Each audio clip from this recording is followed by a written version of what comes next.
सम्माननीय सभामुख महोदय, निर्वाचनबाट नयाँ सरकार आउँछ। प्रधानमन्त्री सरकारको क्याप्टेन हुन्छ।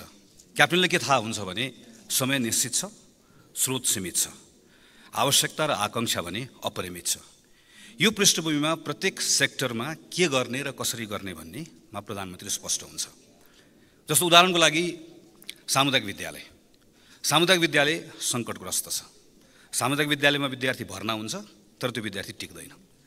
पढाइ हुन्छ तर सिक्दैन। सामुदायिक विद्यालयमा करिब 55,000 शिक्षकको दरबन्दी पुगेको छैन। कर्णालीमा मात्र हामीले हेर्यौँ भने 40% विद्यालयमा एकजना शिक्षकको दरबन्दी पनि छैन। सामुदायिक विद्यालयको क्षेत्र हेभिली अन्डर फाइनान्स छ। यस्तो बेलामा क्याप्टेनलाई के थाहा हुन्छ भने अब के गर्ने हो, के नगर्ने हो, कहाँनिर हस्तक्षेप गर्ने हो, कसरी गर्ने हो, कुन पोलिसी इन्स्ट्रुमेन्टबाट मैले पाएको समयभित्र म शिक्षकको अभाव पूर्ति गर्छु, सिकाइको सङ्कट हल गर्छु, सामुदायिक विद्यालयको स्तर उन्नति गर्छु भन्ने थाहा हुन्छ। यसरी प्रत्येक सेक्टरको बारेमा थाहा भएपछि उसले आफ्नो मन्त्रीलाई म्यान्डेट दिन्छ। त्यो म्यान्डेट अनुसारको एउटा लक्ष्य हुन्छ, समय तोकिएको हुन्छ, मिति तोकिएको हुन्छ र त्यो कुरालाई सार्वजनिक गरिन्छ। क्यानाडामा यसको अभ्यास, बाहिर यसलाई पब्लिक ट्र्याकर भनेर भनिन्छ, बाहिरबाट यसलाई ट्र्याक गरिन्छ।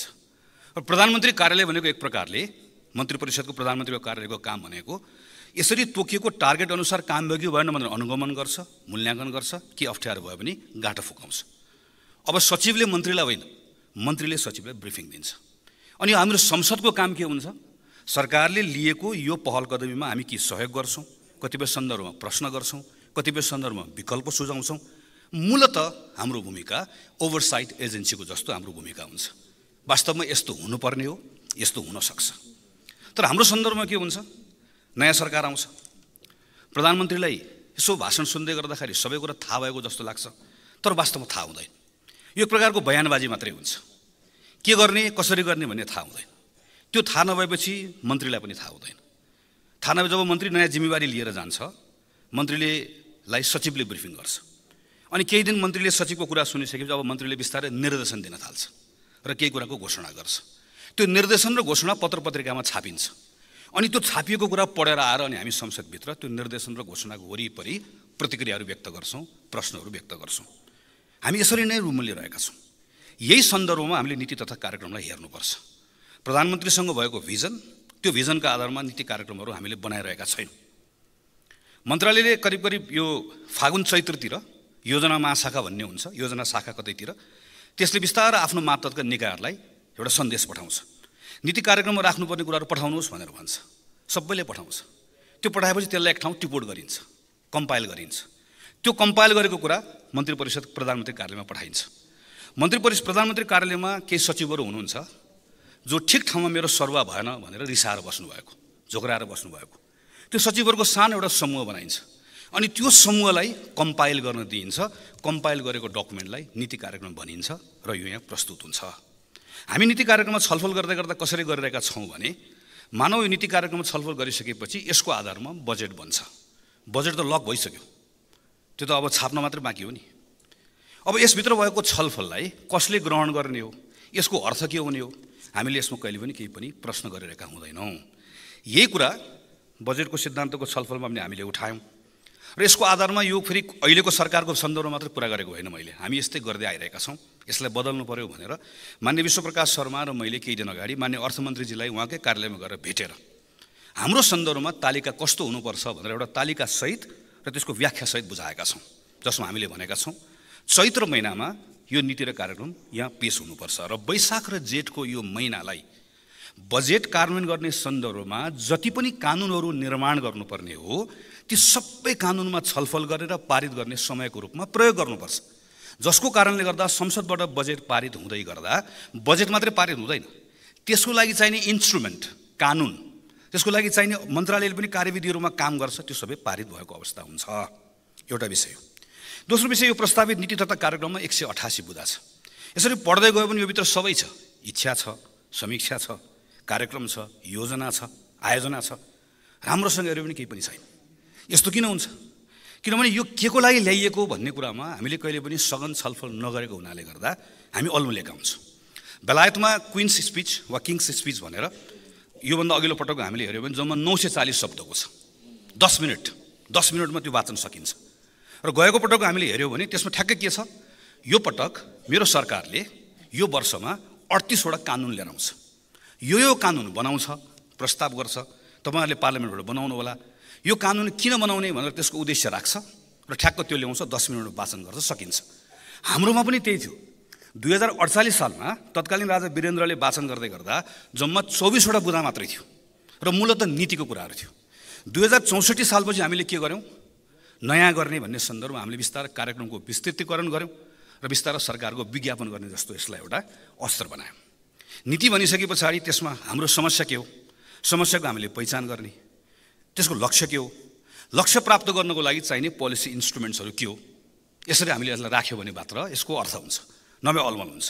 उदाहरणको लागि जस्तो बुँदा नम्बर 36 मा कृषि मन्त्रालयले के भन्यो, कृषि मन्त्रालयबाट आएको टिपोट हो त्यो कि बाँझो जमिनलाई प्रयोग गर्नको लागि मैले सामुदायिक खेती प्रणालीलाई प्रोत्साहित गर्छु भनेर भन्यो। त्यो सामुदायिक खेती प्रणाली भनेको के हो, कसले गर्ने, त्यो अलमल हो। किन अघि भनेको जस्तै के को लागि भनेर नसोचेको हुनाले गर्दा अलमल भयो। 2070 सालमा म सम्झन्छु कृषि समितिको सभापतिको रूपमा काम गर्ने मौका पाएको थिएँ। भूकम्प पछाडि हामीले नै संसदीय समितिको विशेष पहल कदमीमा भू उपयोग नीति सरकारलाई ल्याउन लगायौँ, छलफल गऱ्यौँ। त्यसको आधारमा भू उपयोग भूमि सम्बन्धी ऐन आयो। त्यो ऐनमा मैले नै सांसदको रूपमा संशोधन राखेँ। हामीले त्यसको आधारमा भूमि ब्याङ्क बनाउने अवधारणा ऐनको अङ्ग बनायौँ।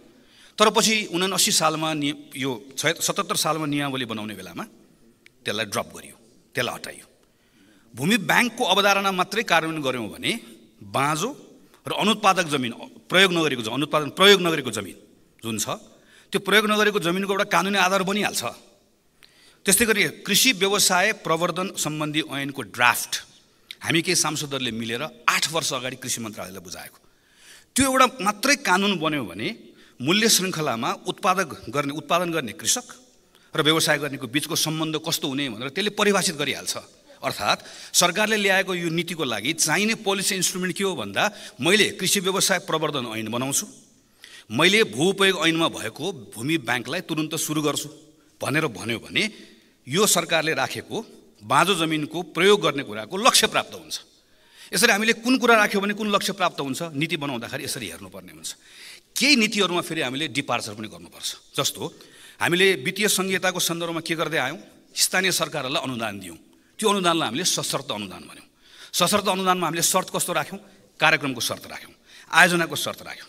अब अनुभवले हामीलाई के सिकायो, आयोजनाको शर्त राख्दै गर्दा हामीले अपेक्षा गरेको प्रतिफल प्राप्त भएन, अर्थात् यो नीतिले भनेको अनुसार काम भएन। अब यसलाई बदल्नु पर्यो, केही कुरामा डिपार्चर चाहियो। अब अहिले यसपालि हामीले के भन्यौँ, अब हामी वित्तीय संहिताको सन्दर्भमा खास गरिकन वित्तीय हस्तान्तरणको कुरालाई कार्य सम्पादनसँग जोड्छौँ। अर्थात् हामी कार्यक्रमका सन्दर्भमा होइन, उपलब्धिका सन्दर्भमा, आउटपुटका सन्दर्भमा, यो स्कुल बनाउने भनेर होइन, तिमीले सिकाइका सन्दर्भमा यो परिणाम दियो भने तिमीले यति अनुदान प्राप्त गर्छौ भनेर जान्छौ। हामी बिस्तारै एक प्रकारले त हामी सशर्त अनुदान घटाउँछौँ, हामीले यो नीति लिन्छौँ है भनेर हामीले संहिताको सन्दर्भमा भन्यौँ। नीतिको डकुमेन्टले यसलाई यसरी के भन्यो भने एक ठाउँ राखे कि म यो नीति यो पटक बदल्दैछु। केही नीतिमा फेरि अभ्यास गर्दै गर्दा सोचेको कुरा नआएपछि परिमार्जन चाहिन्छ। जस्तो हामीले विद्युतीय सवारी साधनलाई प्रोत्साहन गर्ने नीति केही वर्षदेखि लियौँ। हामीले के भन्यौँ, यसबाट कार्बनको उत्सर्जनमा पनि हामीलाई सहयोग पुग्छ र खास गरिकन विद्युत उपभोगको सन्दर्भमा पनि बढ्छ र पेट्रोलियम पदार्थमाथिको निर्भरता घट्छ। अहिले प्राइभेट भेहिकल्सहरू ठुलो मात्रामा हामीले बिस्तारै इलेक्ट्रिक भेहिकल बनाइसकेका छौँ, त्यो ठिक भएको छ। तर हामीले सोचेको जस्तो भएन, अर्थात् पेट्रोलियम पदार्थमाथिको जुन परनिर्भरता घटाउने भनेका थियौँ सोचेको जस्तो घटेन। पेट्रोलियम पदार्थको अहिले केही तथ्याङ्कले के भन्छ कि खपत घटेको छ, तर उद्योगको कारणले गर्दा हो। त्यसो भए के हो त, त्यसो भएदेखि यसलाई परिमार्जन गरेर अब के थप्नुपर्ने भयो हामीले भने निजी सवारी साधन त गर्ने नै हो, तर त्योभन्दा पनि लामो दूरीको सवारी साधनलाई, बसलाई, ट्रकलाई विद्युतीय सवारी साधन नबनाइकन हामीले सोचेको जस्तो पेट्रोलियम पदार्थमाथिको हाम्रो निर्भरता नघट्ने रहेछ। यो नीति परिमार्जन गर्ने कुरा हाम्रो आफ्नो अनुभवले हामीले सिकायो। हामीले यसरी राख्नुपर्ने रहेछ। सरकारले के भन्यो, भ्रष्टाचारलाई न्यून गर्ने, सुशासन कायम गर्ने मेरो मुख्य नीति भनेर भन्यो। यसको लागि उसले कार्यक्रम के लिएर आयो, अख्तियार, भ्रष्टाचार सम्बन्धी कुरा, सम्पत्ति शुद्धिकरणको कुरा र राष्ट्रिय सतर्कता केन्द्रको कानुन संशोधन गर्छु। यो ठिक छ, हामी यसमा संशोधनमा काम गरिहाल्छौँ। उच्च पदस्थ मानिसहरू जसले गैर कानुनी सम्पत्ति आर्जन गरेको छ, म तिनीहरू एकजनालाई पनि छाड्दिनँ, एकदमै ठिक छ। यसको लागि पक्कै पनि सरकारले अब कानुनी संरचना सोचेकै होला। भएको कानुनबाट काम गर्ने हो कि नयाँ कानुन ल्याउने हो, यसमा छलफल गरौँला नै, यति कुरा भयो। तर के यो केही उपचारात्मक कुराले मात्रै भ्रष्टाचारको यो विकराल समस्या सम्बोधन हुन्छ त? हुँदैन। यसको प्रिभेन्सनको साइड के होला त? हाम्रो निर्वाचन प्रणालीमा इमान्दार भएर हामीले भन्यो भने हाम्रो स्थानीय चुनावमा एउटा वडाको चुनावको प्रतिस्पर्धा हुँदै गर्दा त्यहाँभित्र कति खर्च परिचालन हुन्छ, हाम्रो निर्वाचन कति महँगो भएको छ। त्यो निर्वाचन महँगो हुने कुरा केसँग जोडिएको छ? हाम्रो निर्वाचन कानुनसँग जोडिएको छ, हाम्रो राजनीतिक दल सम्बन्धी कानुनसँग जोडिएको छ, दलको उम्मेदवार छान्ने तरिकासँग जोडिएको छ, दलको कोष पारदर्शी हुने कुरासँग जोडिएको छ। यहाँ गएर जोडिँदो रहेछ। हाम्रो निजामती प्रशासन, प्रहरी प्रशासनको इन्टेक हुने ठाउँमा जहाँ हामी भर्ना लिन्छौँ, पहिला त्यो करप्ट थियो, त्यसलाई अहिले हामीले सुधार्यौँ, लोकसेवाबाट सुधार्यौँ, प्रहरीबाट सुधार्यौँ, त्यो राम्रो भएको छ। तर यसको प्रमोसन, खास गरिकन प्रमोसनका सन्दर्भमा, त्यसै गरिकन कतिपय ठाउँमा चाहिँ हामीले कहाँनिर यो खास गरिकन वृत्ति विकासका सन्दर्भमा हामीले हेऱ्यौँ भने त्यहाँभित्र व्यापक अनियमितताहरू छन्। एउटा भ्रष्टाचारको ठुलो जडी हो। अर्थात् त्यसो भएदेखि निजामती प्रशासनको कानुन, प्रहरी परिचालन सम्बन्धी कानुन अर्को विषय रहेछ, न्यायालयमा हुने राजनीतिक हस्तक्षेप बन्द गर्ने कुरा अर्को रहेछ, स्वार्थको द्वन्द्व सम्बन्धी कानुन बनाउने भनेर हामीले धेरै पटक भन्यौँ, त्यो बनाउने कुरा अर्को विषय रहेछ। यसरी हामीले हेऱ्यौँ भनेदेखि भने लोकसेवा आयोगको भूमिका बढाउने कुरादेखि लिएर प्रदेशलाई सञ्चालन गर्ने कुरासँग स्वार्थको द्वन्द्वको कानुनदेखि लिएर संवैधानिक निकायको नियुक्तिसम्मका विषयहरू एक ठाउँ जोडेर राख्यो भने मात्रै हामीले यो नीतिबाट भ्रष्टाचार न्यून गर्छु, सुशासन कायम गर्छु भनेको लक्ष्य प्राप्ति हुने रहेछ। न कि हामीले अख्तियार बलियो बनाउँछु, दुईटा तिनवटा काम गर्छु भनेर मात्र नहुने रहेछ। यो सँगै अर्को सामाजिक पक्ष हामीले हेऱ्यौँ भनेदेखि भने शिक्षा र स्वास्थ्य, यो दुईटा यस्तो क्षेत्र हो, शिक्षा र स्वास्थ्यमा चाहे त्यो राजनीतिक कर्मी हुन्, चाहे त्यो यो निजामती सेवाका हुन्, प्रहरी प्रशासन अड्डा अदालत जहाँका हुन्, हामीले भन्ने गरेको गुणस्तरीय शिक्षा, हामीले भन्ने गरेको स्वास्थ्य, गुणस्तरीय स्वास्थ्य, यो दुईटाको पहुँच सर्वसुलभ, अझै एक प्रकारले संविधानले गरेको कमिटमेन्ट, संविधानको वाचा अनुसार निःशुल्क गुणस्तरीय प्राप्त गर्ने हो भने यसले नेपालमा भ्रष्टाचारलाई कम गर्ने कुरामा कति ठुलो अर्थ राख्ला। यसरी हामीले कतिपय पोलिसीको लागि चाहिँ फेरि त्यसको अपेक्षा गरेको परिणाम प्राप्त गर्ने कुराका निम्ति हामीले कसरी हेर्नुपर्ने रहेछ भने एउटा पक्ष मात्र हेरेर नहुने रहेछ। मैले यो सन्दर्भ किन उठाएको भने म सरकारको ध्यानाकर्षण गराउन चाहन्छु, यो वर्ष यसरी नै आयो, यसलाई हामीले यसरी लियौँ, तर अर्को वर्ष पनि नीति कार्यक्रम यसै गरिकन आउने हो, बजेटको सिद्धान्तमाथि छलफल यसै गरिकन हुने हो भने मैले अरू मान्य सांसदहरूलाई पनि आग्रह गर्छु त्यस्तो बजेटको छलफलको सिद्धान्तको छलफलमा भाग नलिउँ, यस्तो नीति कार्यक्रमको छलफलमा भाग नलिउँ। यो सरकारको पनि समय बर्बादी हुन्छ, हाम्रो पनि समय बर्बादी हुन्छ। यसलाई बदल्नुपर्छ। बदल्ने तरिका छ, बदल्ने तरिका हामी मिलेर बदल्ने हो।